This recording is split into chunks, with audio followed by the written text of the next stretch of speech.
पुण्यातील कौटुंबिक न्यायालयात एक धक्कादायक ट्रेंड समोर आला आहे।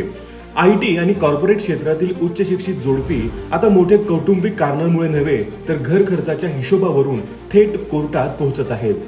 लग्नानंतर अनेक जोडपी घर खर्च, गृहकर्ज, मुलांचे शिक्षण, फिरणे आणि इतर खर्च 50-50% वाटून घेण्याचा निर्णय घेतात।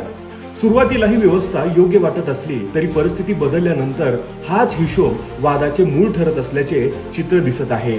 एका IT जोडप्याने लग्नानंतर सर्व खर्च समान वाटून घेण्याचा नियम केला होता। मात्र काही अनपेक्षित खर्च समोर आल्यानंतर तो खर्च कोण उचलणार यावरून वाद सुरू झाला। हा वाद इतका वाढला की प्रकरण थेट न्यायालयात पोहोचले।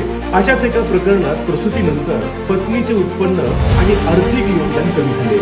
पूर्वीप्रमाणे अर्धा खर्च उचलणे शक्य नसल्याने पती पत्नीत मतभेद निर्माण झाले आणि अखेर संसार कोर्टाच्या उंबरठ्यावर येऊन पोहोचला। तज्ञांच्या मते संसार हा केवळ आर्थिक भागीदारी नसून भावनिक नातेसंबंधांचा प्रवास असतो। प्रत्येक गोष्टीचा पैशांमध्ये हिशोब ठेवण्याची वाढती वृत्ती आणि परिस्थितीनुसार एकमेकांना समजून न घेण्याची मानसिकता हीच अनेक वादांची खरी कारणे ठरत आहेत। म्हणूनच आर्थिक समानतेबाबत समजूतदारपणा, संवाद आणि परस्पर सहकार्य ही तितकेच महत्त्वाचे असल्याचे समुपदेशक आणि कायदेतज्ञ सांगतात। मित्रांनो, या व्हिडिओबद्दल तुमचं मत काय आहे हे मला कमेंट करून जरूर कळवा।